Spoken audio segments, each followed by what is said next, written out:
저는 이제 막 사회생활을 시작한 20대 여성입니다. 젊어서 고생은 사서도 한다는 말이 있죠. 그 말처럼 힘든 일이 있어도 좌절하지 않고 이게 다 경험이다 생각하면서 살아가고 있습니다.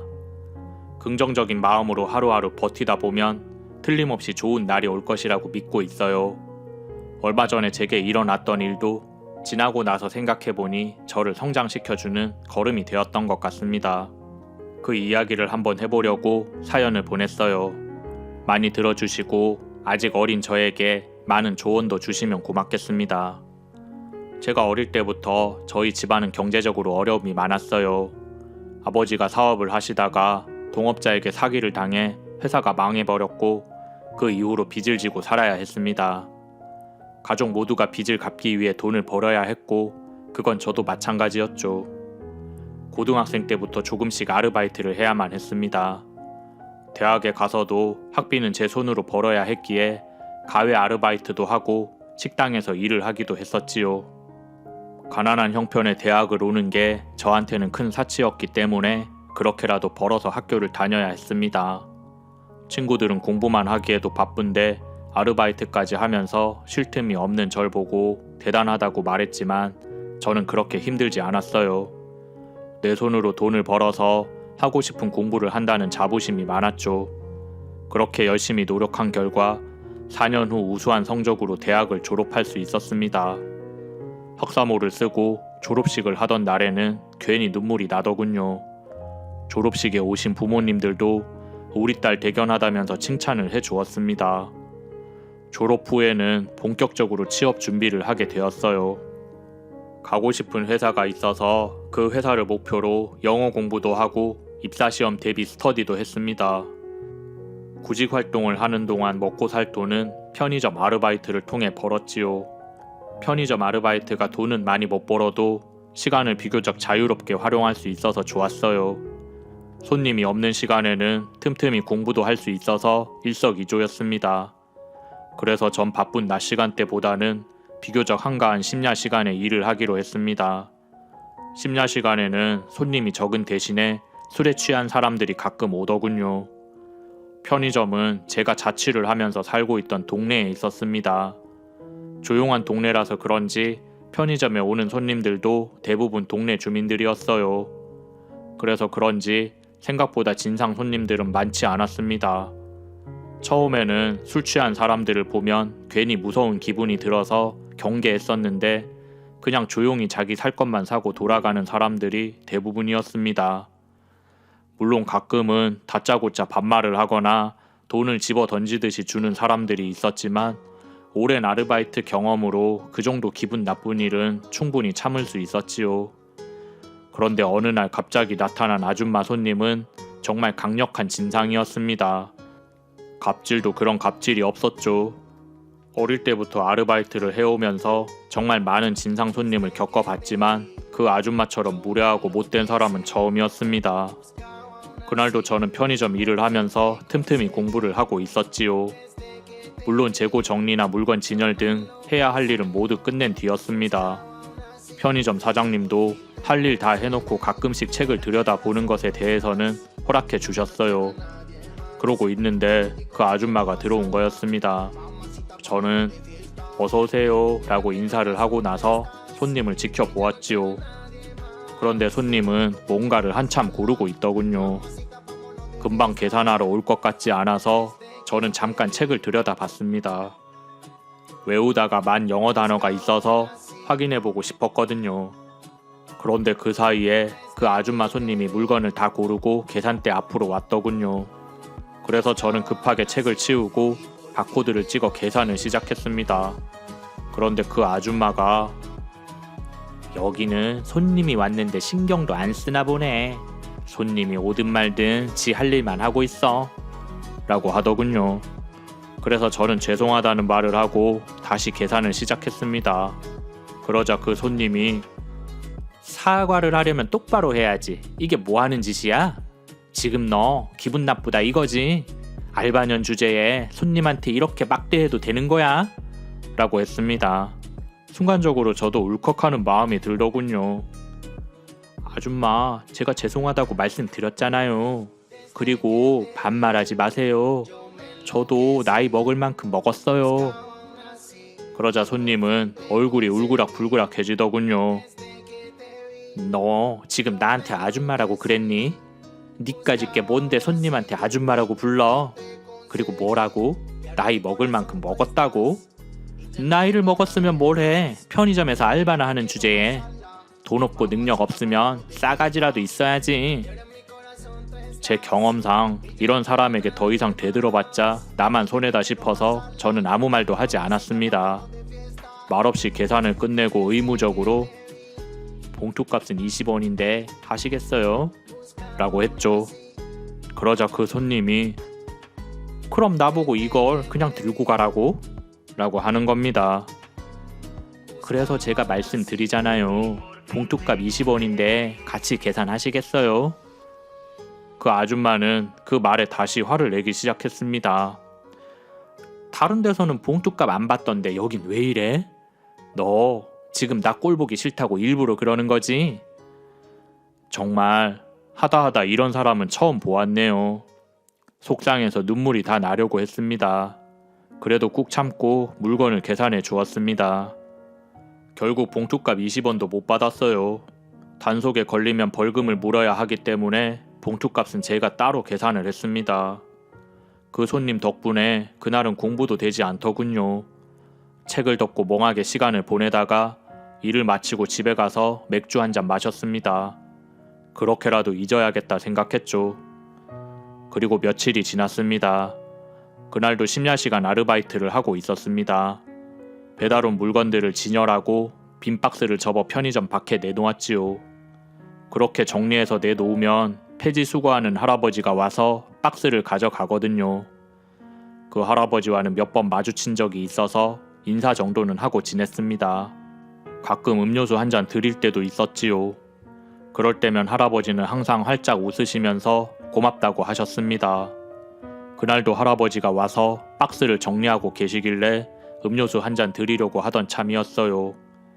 갑자기 밖에서 소란스러운 소리가 나더군요.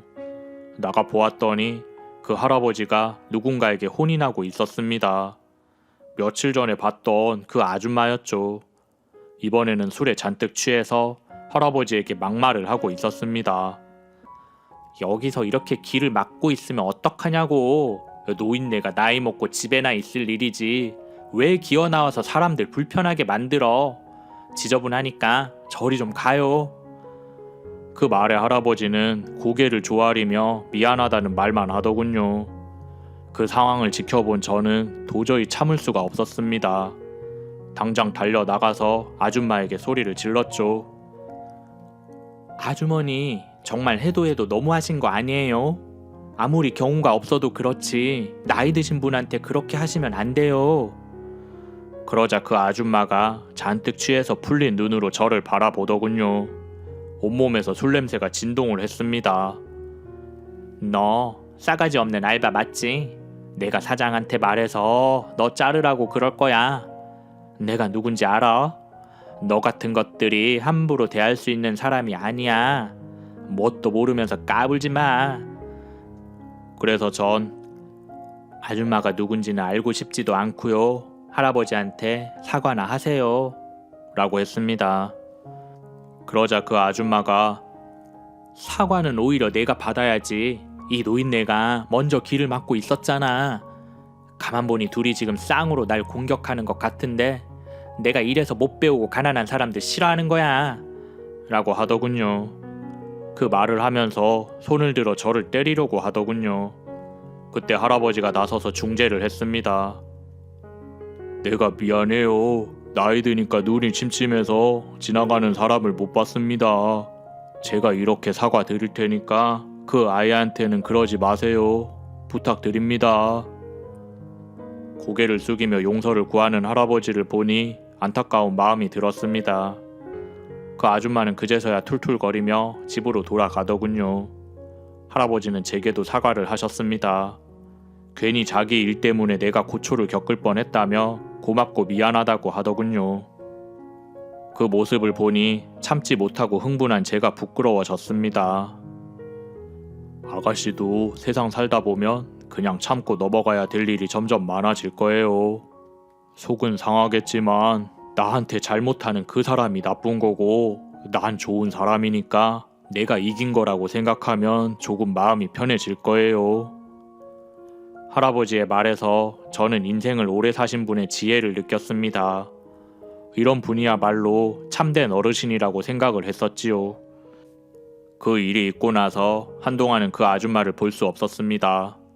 그리고 취업 시즌이 되어서 저도 본격적으로 구직 활동을 하게 되었지요. 제가 가고 싶어 했던 회사에서도 신입사원을 모집하기 시작했거든요. 정성껏 준비한 이력서가 통과되고 필기시험을 봤습니다.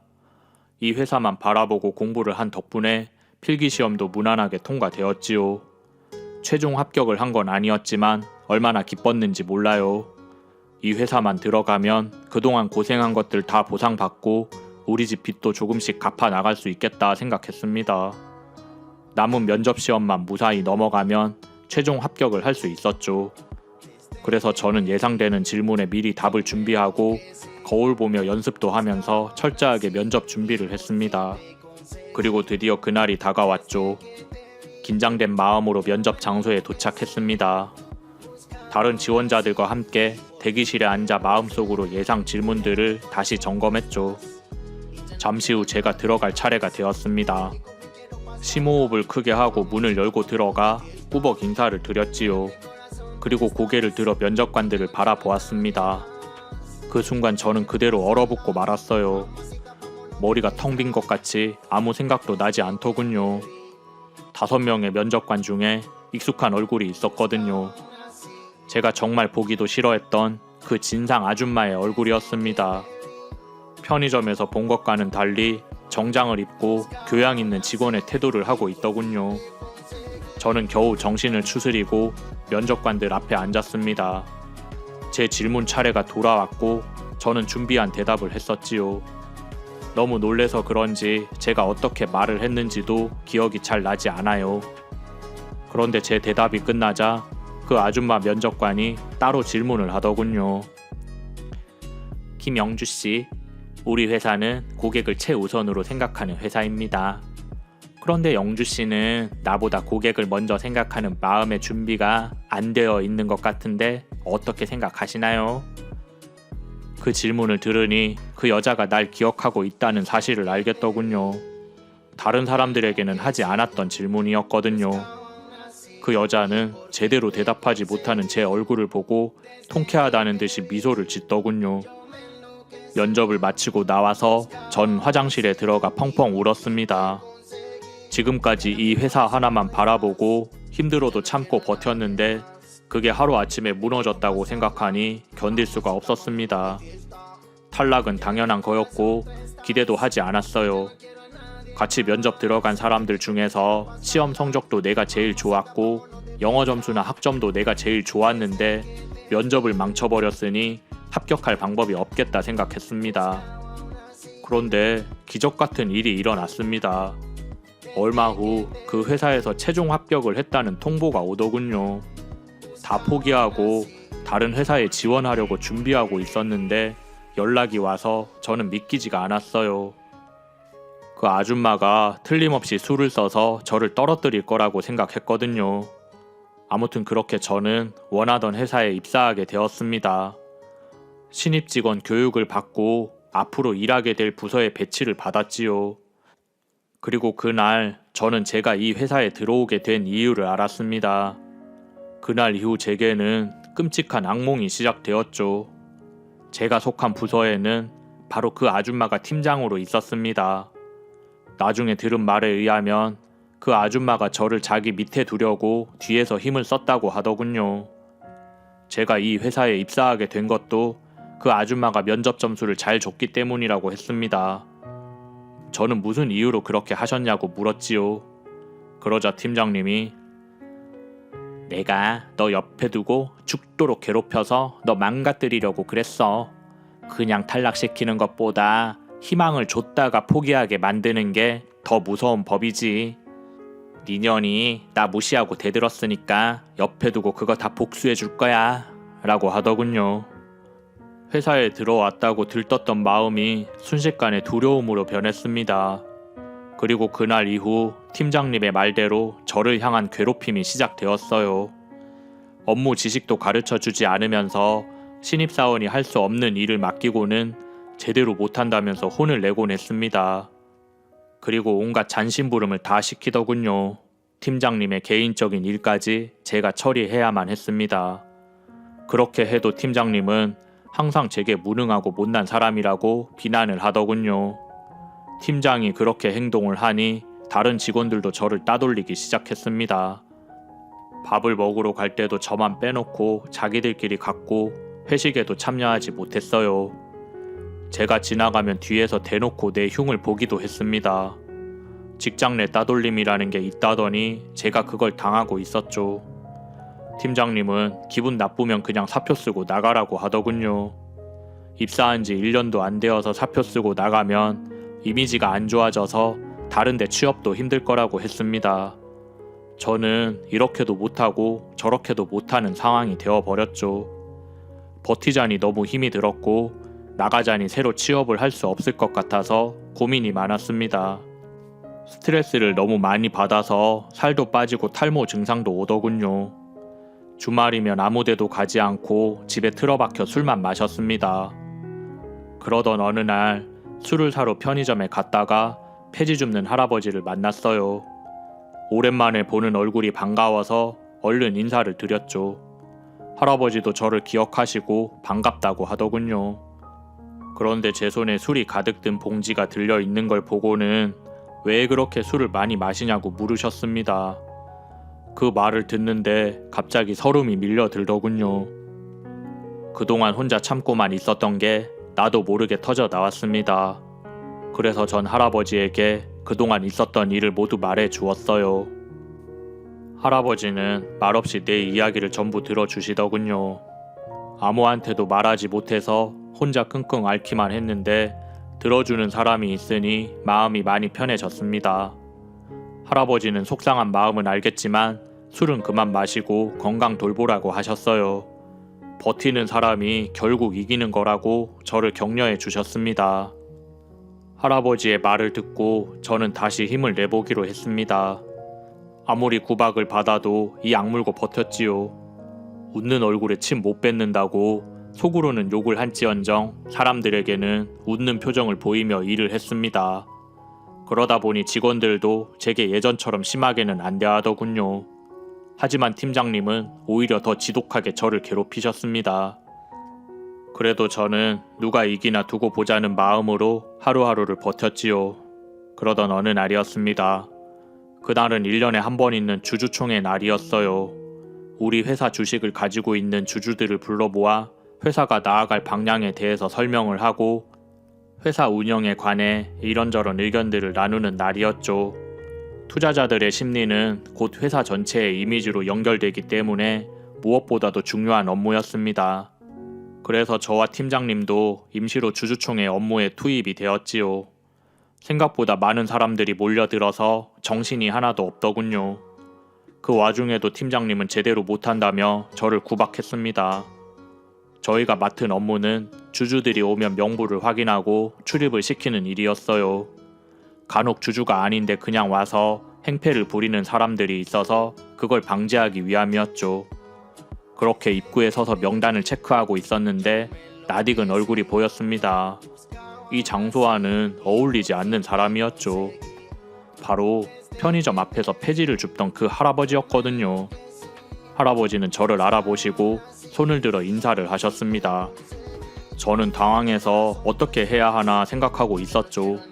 그런데 옆에 계신 팀장님도 그 할아버지의 얼굴을 기억하셨는지 화난 표정으로 할아버지의 출입을 막았습니다. 여기가 어딘 줄 알고 들어와요.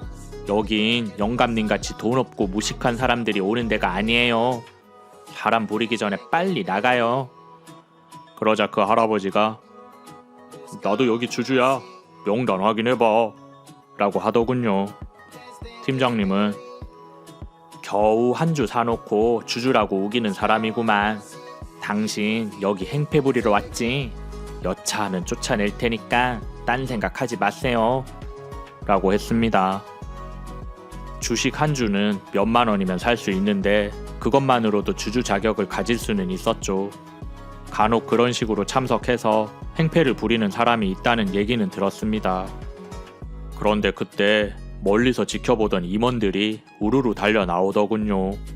그리고 그 할아버지에게 90도로 인사를 했습니다. 어르신, 먼 길 오느라고 고생 많으셨습니다. 제일 좋은 자리로 모실 테니 이리 오시죠. 상무님의 태도에 우리는 어리둥절했습니다. 그러자 상무님이 우리를 재촉하며 VIP 손님이니까 실수 없이 모시라고 하더군요. 제가 할아버지를 모시면서 이게 어떻게 된 일이냐고 물었더니 할아버지는 그냥 허허 웃기만 하셨습니다. 그리고 주주총회가 시작되었어요. 지루한 설명 시간이 지나고 주주들에게 질문을 받을 차례가 되었지요. 그때 제일 앞에 앉아있던 할아버지가 번쩍 손을 들었습니다. 회사가 발전하려면 직원들부터 솔선수범해야 되지요. 그런데 제가 이 회사 직원에 대한 아주 안 좋은 소문을 들었습니다. 누군가가 신입 직원을 상대로 괴롭히고 따돌렸다는데 그런 일이 있어서는 안 되겠지요. 이 자리에서 누구라고 말을 할 순 없지만 기사의 발전을 위해서 꼭 알아보고 조사해 주시길 바랍니다. 그 말을 듣고 옆에 계신 팀장님이 손을 부들부들 떨더군요. 콕 집어서 이 얘기를 한 것도 아닌데 본인 이야기를 한 거라고 눈치를 채신 거죠. 분을 참지 못해서 판단력을 잃었는지 그 자리에서 소리를 지르셨습니다. 저 영감이 지금 어디서 행패를 부려? 뭐해요? 당장 저 사람 끌어내고 다시는 못 들어오게 하세요. 그러자 상무님이 김 팀장, 이게 지금 뭐하는 짓이야? 어르신이 말한 그 직원이 김 팀장이야? 자네 지금 저분이 어떤 분인지 알고 그러는 건가? 라고 하셨습니다. 결국 끌려나간 사람은 그 할아버지가 아니라 팀장님이 되었습니다. 알고 보니 그 할아버지는 주식 쪽에서는 알아주는 큰손이셨대요. 우리 회사 주식도 임원들 다음으로 많이 가지고 계신 분이셨죠. 평소에는 모습을 잘 드러내지 않아서 숨어있는 호랑이라고 불리는 사람이었습니다. 그 할아버지의 말 한마디에 웬만한 회사의 주가가 오르락 내리락 한다고 하더군요. 그래서 임원들이 그 할아버지에게 깍듯하게 행동한 거였어요. 그 사실을 몰랐던 팀장님은 그냥 폐지 줍는 할아버지인 줄 알고 있었고 그렇게 막대하신 거였죠. 그 대가로 팀장님은 멀리 지방에 있는 한직으로 밀려나게 되었습니다. 내부 조사를 하면서 다른 팀원들이 저를 도와서 증언을 해 주었어요. 본인들도 따돌림에 동참하긴 했지만 팀장님이 해도 너무했기 때문에 보기 안 좋았다고 하더군요. 평소에 다른 직원들에게도 막말을 하며 함부로 대한 게 결정적이었습니다. 큰 회사에서 여자 직원이 팀장이 되기까지 어려움이 많았을 텐데 그렇게 쌓은 성과를 제 손으로 무너뜨린 거였죠. 그래서 사람은 평소에 덕을 쌓으면서 지내야 하나 봅니다. 팀장님이 밀려나시고 새로운 팀장님 아래서 저는 이제서야 제대로 교육받으면서 일을 하고 있습니다. 얼마 전에는 길을 가다가 다시 그 할아버지를 만났어요. 여전히 폐지를 줍고 계시더군요. 돈이 그렇게 많은데 왜 폐지를 줍고 다니냐는 말에 폐지를 줍는 게 뭐가 어때서요? 귀한 일 천한 일 따로 없고 귀한 사람 천한 사람 따로 없습니다. 다른 사람 함부로 대하고 차별하는 사람들이 천한 사람들이지요. 라고 하셨습니다.